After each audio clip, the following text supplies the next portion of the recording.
ngasi amuk isor gi wahi haduk chabagi tanja phangjabasida isor bi yam thagat chabani amasung haraw phongdok chabani isor gi wahi pathok chage taminasi mathi panduk kunmari pada dipu mari dagi maram asina nakhoina su thaurang tawduna leiyu maramdi nakhoina ningda ba pungphamda migi machani pa du lenglakani tamina khraba shastra gi wahi si ibungona nahona na bor pinabiba oisanu amen ngasi namida sida ayhaki salmon asigi damakta thamjariba hiram adudi thaurang tawduna leiyu haibani प्रार्थना तौजगे सर्गदा लेबा इपा ईश्वर इपा Ibungo ngasi numida sida ibungo nagi wai asi thaurang tawduna leiyu haibasida ayhakna haidok jage haina thaurang tawjari bani ipa ibungo nahana pangbiyu aduga tagdoba khuding makta aikhoina thaurang tawduna leire haraga ipa ibungo nahaku okna nabi damakta aikhoigi thawai amasung hakchang ase ibungo nahaki damakta sengna thamjaduna nahaki miyengda dharma chenba ama oiba ngamnanaba thaurang tawduna leiba ngamnanaba ibungo nahana pangbiyu Prabhu Jishu gi mingda nijari bani amen aikoi puna mangna khangi madudi Jishuna amung hana lakadaba matamse kana amatana haiba ngamde haibase masidi ipadu nattana kanana su haiba ngamde Jishuna sargada lengkhat khibado ngasidi chahi lisingani ga kunma thoi su khare hingalaba matung numit nifuni mahangna tayungpanda leiramlaga sarga leibaki wa sandoklamlaga mahak lengkhat khibani mahangna aikhoibu amuk hana lawba lakani habirami hojik mahangna sargada aikhoigi leifam thaurang tawbiri bani mabu aikhoina khaurangna ngairi bani maming chatlaba paw sandokpa kayana di hairi madudi hojik ase mahak amuk hana lakpa matamni haiduna adubu mahangna amuk hana lakadaba sida thinthabadi aikhoina uri shibok singna Jishuda hangbadadi mahangna amuk hana lakpagi matangsi ipadu nattana kanana su haiba ngamloi haina haikhrabani adubu mi kharanadi Jishu 2012 ta lakani hana haikhre amuk 2016 da laklani hana haiba su yaw khare kharamadi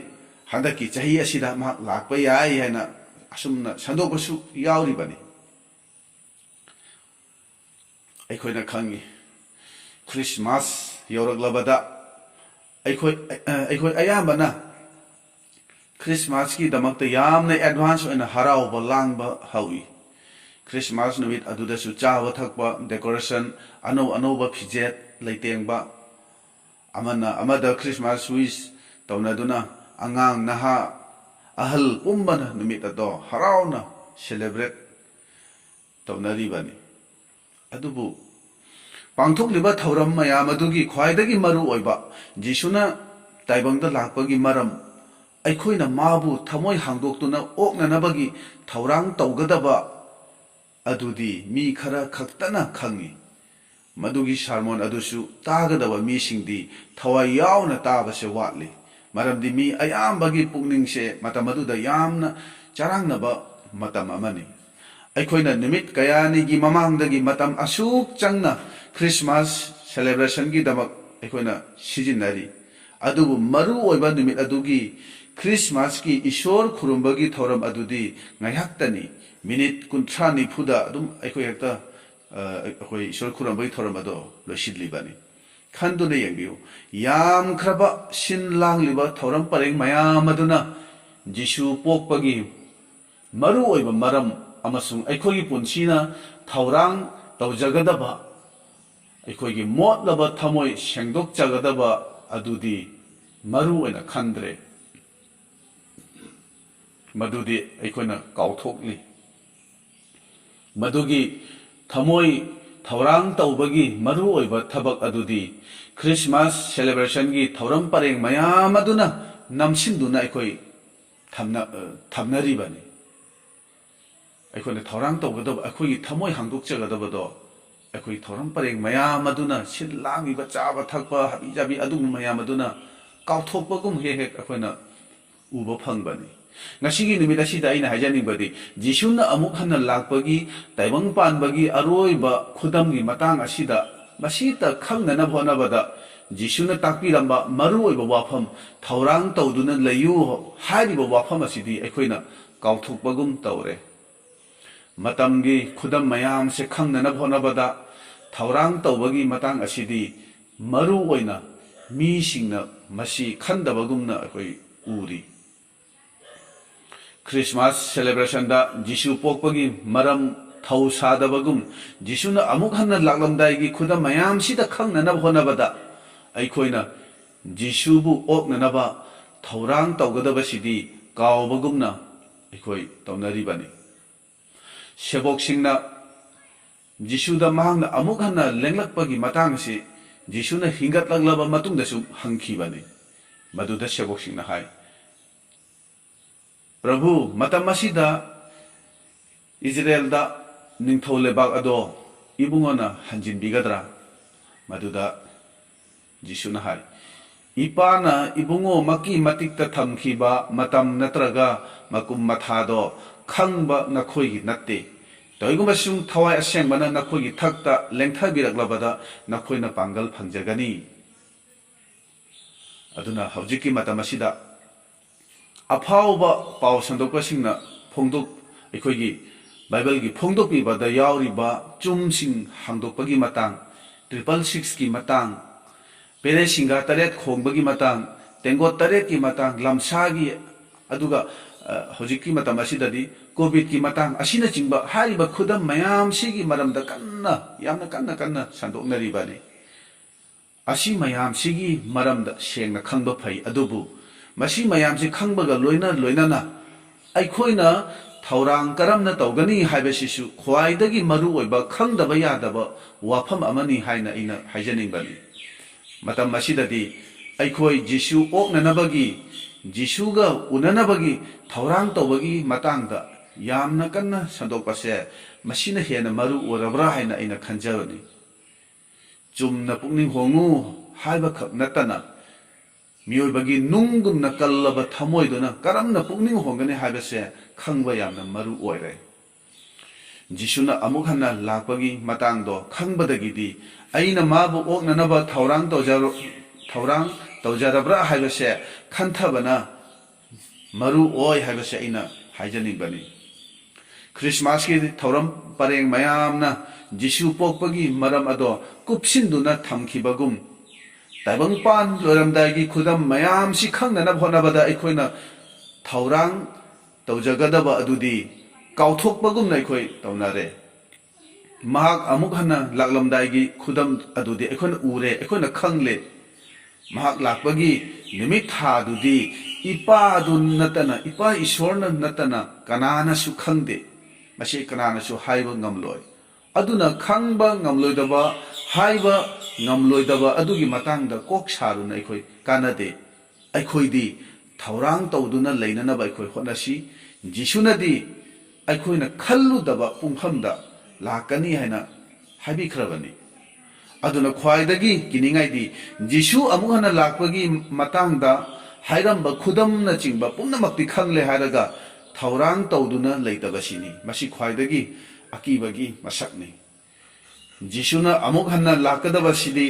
ꯌꯥꯝꯅ ꯅꯛꯁꯤꯜꯂꯦ ꯍꯥꯏꯕꯁꯤꯗꯤ ꯈꯪꯖꯕ ꯑꯗꯨꯕꯨ ꯏꯁꯥꯃꯛꯇꯤ ꯖꯤꯁꯨꯗꯒꯤ ꯌꯥꯝꯅ ꯂꯥꯞꯊꯣꯛꯈ꯭ꯔꯦ ꯍꯥꯏꯕꯁꯤ ꯈꯪꯖꯗꯕ ꯃꯤ ꯑꯗꯣ ꯅꯪ ꯑꯩꯁꯦ ꯑꯣꯏꯔꯤꯕ꯭ꯔꯥ ꯃꯁꯤ ꯑꯩꯈꯣꯏ ꯈꯟꯊꯃꯤꯟꯅꯁꯤ ꯃꯊꯤ ꯄꯟꯗꯨꯞ 24 ꯑꯁꯤꯗꯤ ꯃꯁꯤꯗ ꯇꯥꯛꯄꯤꯔꯤꯕ ꯈꯨꯗꯝ ꯃꯇꯝꯅꯆꯤꯡꯕ ꯄꯨꯝꯅꯃꯛ ꯈꯪꯂꯦ ꯑꯗꯨꯕꯨ ꯃꯊꯤ ꯄꯟꯗꯨꯞ 25 ꯁꯤꯗꯤ ꯑꯩꯈꯣꯏꯅ ꯁꯦꯡꯅ ꯈꯪꯂꯕ꯭ꯔꯥ ꯄꯟꯗꯨꯞ 25 ꯁꯤꯅ ꯇꯥꯛꯄꯤꯕ ꯑꯁꯤꯗꯤ ꯃꯁꯤꯗꯤ ꯀꯔꯤꯅꯣ ꯍꯥꯏꯔꯒꯗꯤ ꯑꯩꯈꯣꯏꯅ ꯁꯨꯞꯅꯇꯒꯤ ꯅꯣꯡꯃꯥꯏꯖꯤꯡ ꯄꯣꯊꯥꯕ ꯅꯨꯃꯤꯠ ꯈꯛꯇ ꯅꯠꯇꯅ ꯑꯇꯣꯞꯄ ꯅꯨꯃꯤꯠ 6ꯅꯤ ꯑꯁꯤꯁꯨ ꯄ꯭ꯔꯚꯨꯒꯤꯗꯃꯛ ꯊꯧꯔꯥꯡ ꯇꯧꯗꯨꯅ ꯌꯥꯝꯅ ꯁꯦꯡꯅ ꯆꯨꯝꯅ ꯂꯩꯌꯨ ꯄꯨꯡ 24 ꯆꯨꯞꯅ ꯃꯇꯝ ꯆꯨꯞꯄꯗ ꯊꯧꯔꯥꯡ ꯇꯧꯗꯨꯅ ꯂꯩꯌꯨ ꯍꯥꯏꯅ ꯇꯥꯛꯄꯤꯔꯤꯕꯅꯤ ꯃꯊꯤ ꯄꯟꯗꯨꯞ 24ꯗ ꯍꯥꯏꯔꯤꯕ ꯈꯨꯗꯝ ꯑꯃꯁꯨꯡ ꯃꯇꯝꯒꯤ ꯃꯇꯥꯡꯗ ꯑꯃꯁꯨꯡ ꯑꯩꯈꯣꯏꯒꯤ ꯕꯥꯏꯕꯜꯒꯤ ꯐꯣꯡꯗꯣꯛꯄꯤꯕꯒꯤ ꯑꯀꯤꯕꯒꯤ ꯈꯨꯗꯝ ꯃꯌꯥꯝ ꯑꯗꯨꯒꯤ ꯃꯇꯥꯡꯗ ꯄꯨꯝꯅꯃꯛꯇꯤ ꯈꯪꯂꯦ khangbodo phabani adubu ngasi su karigumba nahakna sauganba ngakpi mangamdaba kalakpa sel pangganba thajaba yadaba nupida miteng chumdaba asigumba makhalgi mi oiba tarabadi nahak kayada khudong thiningai no akibagi khudam mayam do khangbana thaurang toba yaroi jisubu thamoi sengna nungsibana nauna pokwa amasung thaurang toba do ngamgadoribani afaba wapa haibasidi madu taraga akiba pokadoba natte afaba wapa di mida asa asa pigadabani wakhal hanthaloi aroiba matam phauba lomba naidaba hingbagi asa do pigani madudi aroiba mikup asidasu nangsu hingba yabani haibasini jisuna sargada laringaidagi hauna plan tawkhrabani madudi mahakna cross mathakta magi aroiba matam adudasu huranba daku mihatba amabu kanbigani haibase mahakna masi plan tawkhrabani masina tagi madudi miyoibagi aroiba pungphamdasu kanagumba amadi kanbiba yabani mahakna hingba phangba yabani masini jisuna amuk hana laklamdai gi matangda shaboksingda khudam mayam ama haiba loraga mathi pandup kunmari gi nifumari asida jisuna takpidambasi masi yamna maru oiba wafamni haina ina haijaningi masida hairi maram masina nakhoina su thaurang tawduna leiyu maramdi nakhoina ningdaba pungphamda migi machani pa do lenglakani masigi wafam masigi matang sida mina kaya wakhal thapnadabani matam masidadi masi yamna maru orabani haina aina mayamda thamjaningbani masida thaurang tawba haribase mathi pandu kun manga da yamna sengna karamna thaurang tawgani haibase mahana takpiramle madudi ahanbada ikona masida mathi pandu kun manga sida ahanbada ikona ubase jisuna leisabi taragi pandam aduda manga madi thau yaude haidi masina takpadi bible knowledge ti yamna leiba aduga ikogi singlup ki oba niti niyom su yamna khangba adubu thawaina thanba thawaina loina biba adudi oidaba thawaina thanba tarabadi mi pungnamakku ngakpiba ngamgadabani aduga masagi yumda khanaba chainaba tawroi kalakpa mihoba tawroi thawai gi mahaina hak thangani masi ishorga aikhoiga leinariba lanai gi oiba mari aduni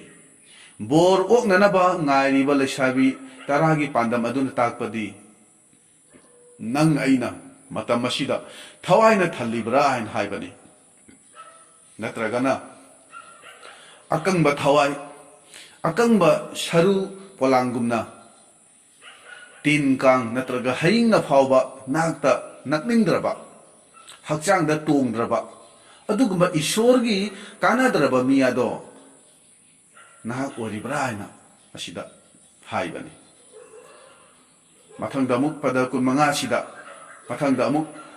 talantagi pandam aikona uba phangi maduda mapuduna magi tongan ba minai singda magi lanthum tongan ba changda sinaram ba aikona ui masidi aikoida sinari ba thogalgi matang asini masida nang aina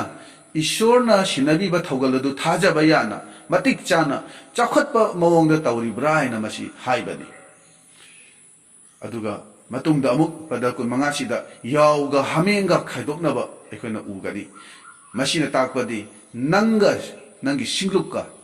nangi imung manunga nang amasung nanga thogal tominari basinga marup mapang singa mariado karamna tawri haina hangbani masi thaurang tawbaduni aduna ahanbada akoi isagi punsigi maramda wakhal taw madu yengu adu anisubada nangna tawriba thogalado madu chang yengu han haibani ahumsubada nangna mi singda chatliba lichat ado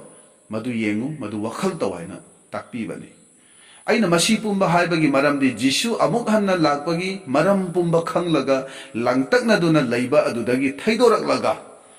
aina Jisu bu oknanaba karamna Thourang tawgani natraga karamna Thourang tawri haibachida pukning thamsi haibase aina haijanibani maram asina kanagumbamna aikhoida Jisu karamba matamda lakani haina hanglaklabadi Jisu di ngasi lakani haina khumsi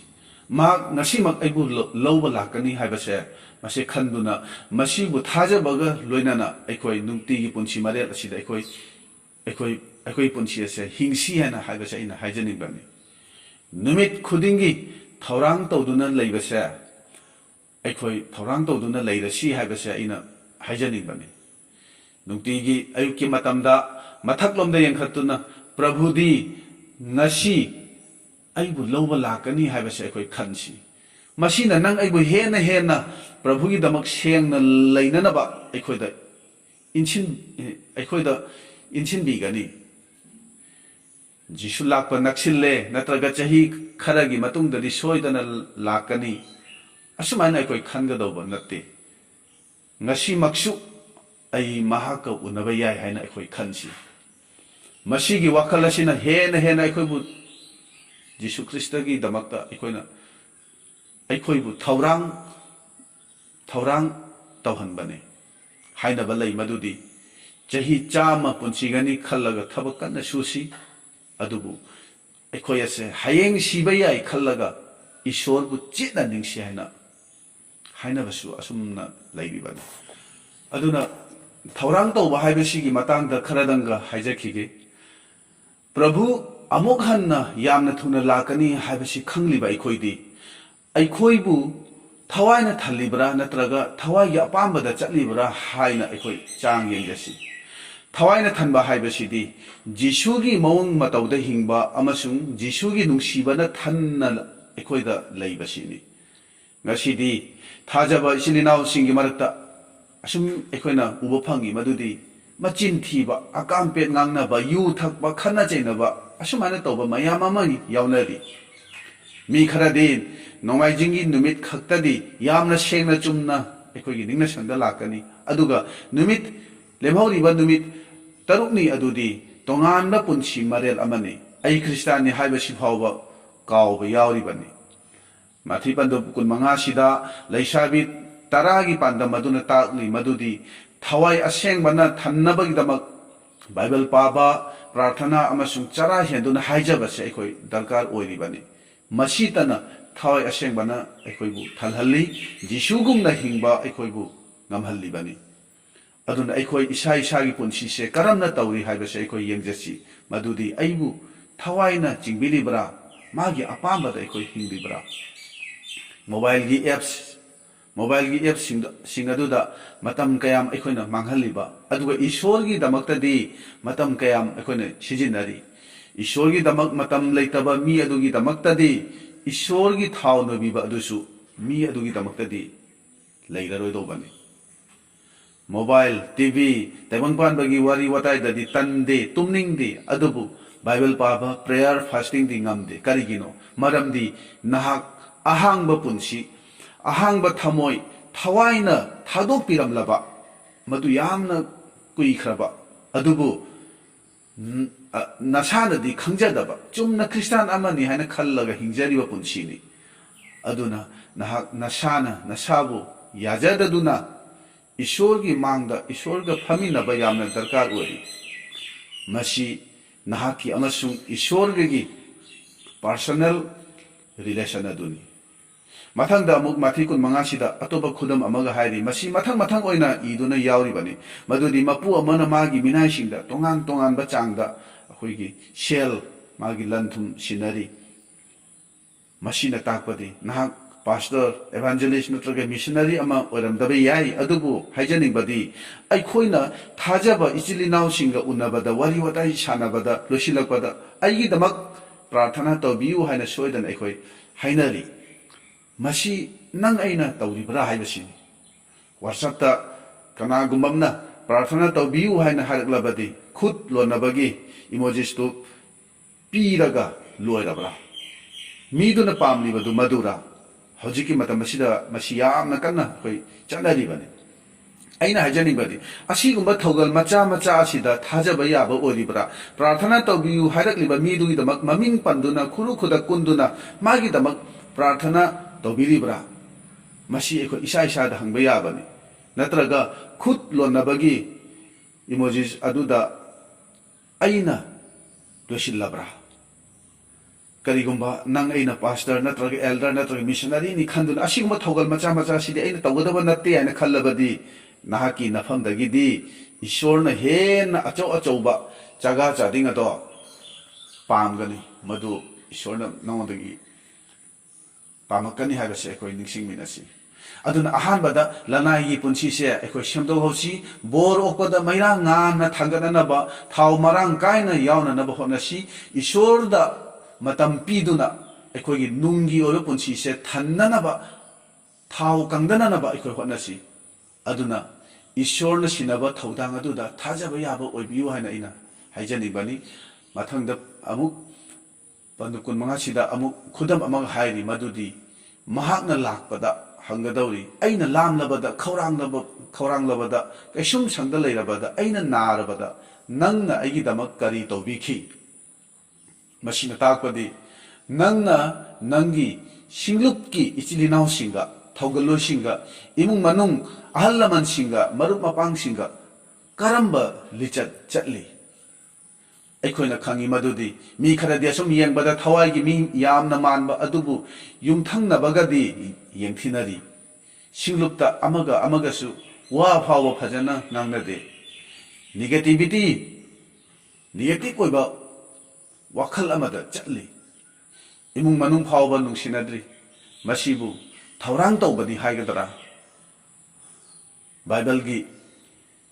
जीशु लाकलमदाई खुदम फोंदोकपीबगी हारिबा अकीबगी मसक ओइरबा खुदम मयाम अदुगी knowledge दी थन्ना लेरगा ईश्वरगा नंगा मरी अदु फजदबा ओइरगदी करीबु कानरी जीशुना अमुक हना लाकसिदा Bible knowledge की मतुंग इना जज तौरोय अदुबु मी अदुगी लमचत अदो अतोपा मी खुदिंगा करमना तौरमी मदुगी मतुंग इना येंगनी जीशुना हाइरी अइना लामलबदा पिजबी खौरांगलबदा पिथकपी नारबदा हंगबा लाकपी मदुदा मीसिंग हंकी अखोइना करम मतमदा प्रभुदा असुमना तौबिखिबगे अंगपदी मखोयदो प्रभुगा अहानबा ओइना उनरीबनी जीशुना हाइ नखोइना अपिकपदगी अपिकपसिंगदा तौबिखिबदो मदु नखोइना अइंगोंदा तौखिबनी अदुना लनाइगी पुंसी थौगल अमसुंग अतोपा मी खुदिंगा नंगा लैनरिबा मरी अदो करम तौई थौरांग तौबा हाइबसे मसीगी अहुम मसीदा अखोइना उबा फंगबनी मसी ख्वाइदगी मरु ओइबा वाफमनी अखोइ इसादा हारिबा गुण अहुमसी यावदबा अदुबु बाइबल नॉलेज नीति नियम दी यामना खंगबा मदुदी फरिसीनी नाहक सेवक सिंगी मनुंग चंद्री है ना इना हाइजनिंगी बाइबल ना हाइरी नोंगमा नुपा अमा जेरूसलेम दगी जेरिको ताना चटपदा डाकू सिंगना मीदुगी पोच्चे मुनबीरगा थीना तौबीरगा अछीबगुम थादरगा थाबीरमे ngahaki matung da lambidu da purohit lagi lebi amasu lagi adubu makhoi animak asoka nupa adubu thaidok laga chakhibani adubu samaria gi nupa amana lakpadadi asoka nupa adubu ubada nungsiduna mahapu kanbikhibani masisu hojiki matam masigi aroiba matam gi khudam amani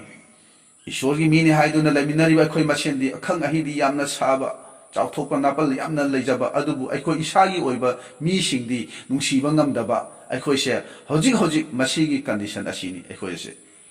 Bible knowledge दी यामना लैबा थवा यावबसु यामना मानबा अदुबु थौरांग तौदबा ओइरगदी करीबु कानरिगे अदुना वाफम अहुम का हाइखरबा थौगल दा थाजबा याबा इसागी पुंसीगी मरमदा वखल तौबा अदुगा इचिलिनाव सिंगा आइगा लैनरिबा मरीदुदा वखल तौबा मसिदा इसागी मरमदा इसागी पुंसीगी मरमदा अखोइ खंथामिनसी Bible की knowledge लेबदु यामना फै अदुबु मदुदगी हेना फबदी थौरांग तौजबसिनी इचिलिनावसा अखोइ इसागी पुंसीबु अखोइ चुमथोकचा हौरसी ꯑꯩꯒꯤ ꯑꯁꯣꯏꯕꯗꯣ ꯈꯪꯗꯣꯛꯅꯅꯕ ꯑꯩꯈꯣꯏ ꯍꯣꯠꯅꯍꯧꯔꯁꯤ ꯊꯋꯥꯏ ꯑꯁꯦꯡꯕꯅ ꯊꯟꯅꯅꯕ ꯄ꯭ꯔꯚꯨꯗ ꯆꯪꯖꯍꯧꯔꯁꯤ ꯊꯧꯒꯜꯗ ꯊꯥꯖꯕ ꯌꯥꯕ ꯑꯃ ꯑꯣꯏꯅꯅꯕ ꯏꯁꯣꯔꯅ ꯑꯩꯈꯣꯏꯕꯨ ꯃꯇꯦꯡ ꯄꯥꯡꯕꯤꯅꯅꯕ ꯑꯩꯈꯣꯏ ꯆꯪꯖꯔꯁꯤ ꯂꯩꯃꯤꯟꯅꯔꯤꯕ ꯏꯆꯤꯜ ꯏꯅꯥꯎꯁꯤꯡ ꯃꯈꯣꯏ ꯑꯗꯣ ꯑꯩꯒꯤꯗꯃꯛ ꯑꯐꯕꯁꯨ ꯑꯣꯏꯁꯅꯨ ꯐꯠꯇꯕꯁꯨ ꯑꯣꯏꯁꯅꯨ ꯑꯔꯣꯏꯕ ꯐꯥꯎꯕ ꯅꯨꯡꯁꯤꯕ ꯉꯝꯅꯅꯕ ꯑꯩꯈꯣꯏ ꯍꯣꯠꯅꯔꯁꯤ ꯃꯁꯤ ꯑꯩꯈꯣꯏꯅ ꯇꯧꯒꯗꯕ ꯑꯆꯨꯝꯕ ꯑꯗꯨꯅꯤ ꯃꯁꯤ ꯍꯧꯖꯤꯛ ꯑꯩꯈꯣꯏꯅ ꯇꯧꯒꯗꯕ ꯊꯧꯔꯥꯡ ꯑꯗꯨꯅꯤ ꯇꯥꯃꯤꯟꯅꯈ꯭ꯔꯕ ꯋꯥꯍꯩꯁꯦ ꯏꯁꯣꯔꯅ ꯕꯣꯔ ꯄꯤꯅꯕꯤꯕ ꯑꯣꯏꯁꯅꯨ Amen.